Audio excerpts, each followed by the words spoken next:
ಹೇ ಶಾರದೆ ದಯ ಪಾಲಿಸು, ಈ ಬಾಳನು ಬೆಳಕಾಗಿಸು.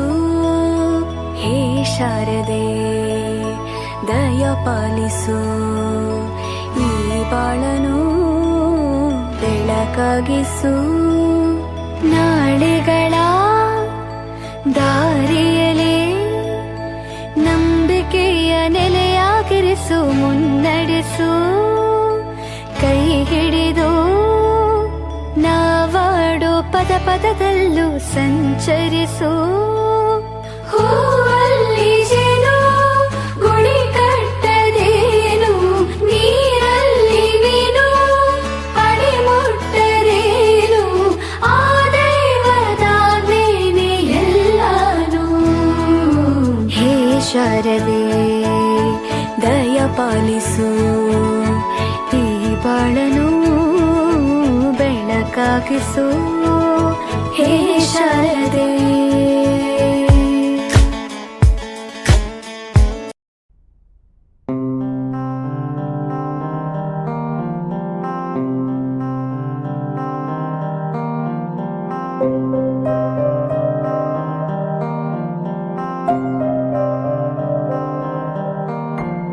ದೇಶಕ್ಕೆ ಯೋಧ, ನಾಡಿಗೆ ರೈತ, ಬಾಳಿಗೆ ಗುರು ಒಬ್ಬ ತಾನೆ. ಅಕ್ಷರ ಕಲಿಸೋ, ಅಜ್ಞಾನ ಅಳಿಸೋ, ಅವನೂನು ಅನ್ನದಾತಾನೆ. ತಪ್ಪು ಸರಿಯ ತಿದ್ದಿ ತಿಳಿ ಹೇಳಿ ಸಮಬುದ್ಧಿ, ನಮ್ಮ ಚಿತ್ತ ಶುದ್ಧಿಯಾಗೋ ಹಾದಿ. ಎಷ್ಟೇ ದೂರ ಹೋದ್ರೂ ಮರಿಬೇಡ ನಿನ್ನ ಬೇರು, ನಿನ್ನ ಸಾಧನೆಗೆಲ್ಲ ಇದುವೇ ಆದಿ. ಪಾಠಶಾಲಾ ಪಾಠಶಾಲಾ.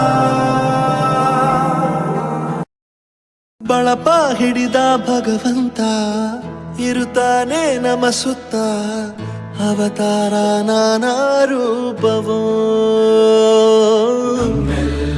ಹಣೆ ಬರಹ ತಿದ್ದಿ ಬರೆಯಲು, ಕತ್ತಲೆಯಿಂದ ಬಂತ ನಮ್ಮ ಕೈಯ ಹಿಡಿಯುತ್ತ, ಕರೆದೊಯ್ದ ಬೆಳಕು ತೋರಲು. ಗದರೋದು ನಮ್ಮ ಬೆಳೆಸಲು.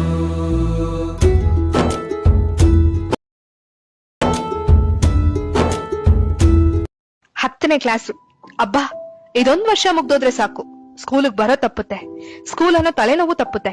ಸ್ಕೂಲ್ ಕಡೆ ತಲೆ ಹಾಕು ಮಲ್ಗಲ್ಲ ನಾನು ಅನ್ನೋದ್ರಿಂದ ಹಿಡ್ದು, ಲೋ ನಾವ್ 10th ಸ್ಟ್ಯಾಂಡರ್ಡ್ ಕ್ಲಾಸ್ಮೇಟ್ಸ್ ಎಲ್ಲ ಒಂದ್ಸರಿ ಸೇರಿದ್ರೆ ಚೆನ್ನಾಗಿರುತ್ತೆ ಅಲ್ವೇನ್ರೋ ಅಂತ ನೀವ್ ಅಂದ್ಕೊಳ್ಳೋ ಕಾಲ ಬಂದೇ ಬರುತ್ತೆ. ನೀವ್ ಉದ್ಧಾರ ಆಗಲ್ರೋ, ನೀವ್ ಜೀವನದಲ್ಲಿ ಖಂಡಿತ ಉದ್ಧಾರ ಆಗಲ್ಲ ಅಂತ ಮೇಷ್ಟ್ರು ಬೈದ ಬೈಗುಳ ಮತ್ತೊಂದ್ಸರಿ ಕೇಳಿದ್ರೆ ಚೆನ್ನಾಗಿರುತ್ತಲ್ವಾ ಅಂತ ಮುಂದೆ ಒಂದಿನ ನೀವ್ ಅಂದ್ಕೊಳ್ಳೋ ಕಾಲ ಬಂದೇ ಬರುತ್ತೆ. ಕ್ಲಾಸ್ ಅಲ್ಲಿರೋ ಎಲ್ರಿಗೂ ನೀವಿಟ್ಟ ಅಡ್ಡ ಹೆಸರುಗಳು, ಒಬ್ರ ಮೇಲೊಬ್ರು ನೀವ್ ಹೇಳ್ಕೊಂಡಂತ ಚಾಡಿಗಳು ಮಧುರ ನೆನಪುಗಳಾಗಿ ಉಳಿಯಲಿವೆ ಜೀವನದುದ್ದಕ್ಕೂ. 10ನೇ ಕ್ಲಾಸ್ ಫೇರ್ವೆಲ್ ದಿನ ಇನ್ನೇನು ಶಾಲೆ ಮುಗಿದಿದೆ ಅಂದಾಗ ಟೀಚರ್ಸ್ ನ, ಫ್ರೆಂಡ್ಸ್ ನ ಆ ಅಪ್ಪುಗೆ ಆ ದಿನ ಎಲ್ಲರ ಮನಸ್ಸಿಂದ ಬರುವಂತ ಭಾವನಾತ್ಮಕ ಮಾತುಗಳು ಇನ್ನು ನೆನಪಲ್ಲೇ ಉಳಿಯಲಿವೆ. ಸ್ಲಾಮ್ ಬುಕ್ ಅಲ್ಲಿ ಬರ್ದಿರೋ ಗೋಲ್ಸ್ ಗಳು ರೀಚ್ ಆಗ್ತಿರೋ ಇಲ್ವೋ ಗೊತ್ತಿಲ್ಲ, ಸ್ನೇಹಿತರು ನಿಮ್ಗೆ ಸಿಗದೆ ಇರೋಷ್ಟು ದೂರ ಮಾತ್ರ ಹೊರಟು ಜೀವನ ಕಟ್ಕೋತಾರೆ. 10ನೇ ಕ್ಲಾಸ್ ಪಾಸ್ ಆಗೋಕೆ ನೀವ್ ಎಷ್ಟು ಚಾಪ್ಟರ್ಸ್ ಓದಿರ್ತಿರೋ ಏನೋ ನೆನ್ಪಿರಲ್ಲ, ಆದ್ರೆ ನಿಮ್ ಬದುಕಲ್ಲಿ 10ನೇ ಕ್ಲಾಸ್ ಅನ್ನೋದೇ ಒಂದು ದೊಡ್ಡ ಚಾಪ್ಟರ್ ಆಗಿ ಸದಾ ಉಳಿಯುತ್ತೆ. ಯಾರೆಲ್ಲ 10ನೇ ಕ್ಲಾಸ್ ಅಲ್ಲಿ ಇದಿರೋ ಶಾಲೆಯ ಮೂಲೆ ಮೂಲೆಗೂ ಹೋಗಿ ನೆನಪುಗಳನ್ನ ಸಂಗ್ರಹಿಸಿ, ಎಲ್ಲಾ ಶಿಕ್ಷಕರನ್ನು ಕೂಡ ಹೋಗಿ ಮಾತಾಡಿಸಿ, ನಿಮ್ ಸ್ನೇಹಿತರ ಜೊತೆಗೆ ಆದಷ್ಟು ಒಳ್ಳೆ ಸಮಯ ಕಳೀರಿ. ಇನ್ ಮುಂದೆ ಆಗೋ ಸ್ನೇಹಗಳಲ್ಲಿ ಸ್ವಲ್ಪನಾದ್ರೂ ಸ್ವಾರ್ಥ ಇದ್ದೇ ಇರುತ್ತೆ. ನಿಮ್ ಟೀಚರ್ಸ್ ನಿಮ್ಮನ್ನ ಪಾಸ್ ಮಾಡ್ಸೋಕೆ ಪಡೋ ಪ್ರಯತ್ನ ಬಹುಶಃ ಇನ್ ಮುಂದೆ ನಿಮ್ ಬದುಕಲ್ಲಿ ಯಾರೂ ಮಾಡಲ್ಲ. ಈ ಸ್ಪರ್ಧಾತ್ಮಕ ಜಗತ್ತಿನಲ್ಲಿ ನೀವೊಬ್ರು ಸ್ಪರ್ಧಿ ಆಗ್ತೀರಾ. ನೀವ್ ಸೋತಾಗ ನಿಮ್ಮನ್ನ ಮೇಲೆಬ್ಸೋ ಶಿಕ್ಷಕರು ಸಿಗೋದು ಬಹಳ ಕಷ್ಟ.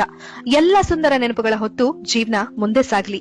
ಯಾಕೆಂದ್ರೆ 10ರ ಮಕ್ಕಳೇ ಉತ್ತಿ ಬಿತ್ತಿದ ಬೀಜ ಕೈ ತುತ್ತಾಗುವ ಕಾಲವಿದು. ಹೆತ್ತವರು ಅತ್ತಾರು ಉತ್ತೀರ್ಣಕ್ಕೆ ಕುತ್ತಾದರೆ, 10 ಕನಸುಗಳ ತೇರು ಹತ್ತಬೇಡವೇ ನೀವು? ಮತ್ಯಾಕೆ ಆಲಸ್ಯದ ಮಾತು? ಮತ್ತೆ ಮತ್ತೆ ಓದಿ ಮಕ್ಕಳೇ, ಕತ್ತಲೆಯೇ ನಿಮ್ಮ ನೋಡಿ ನಾಚಬೇಕು.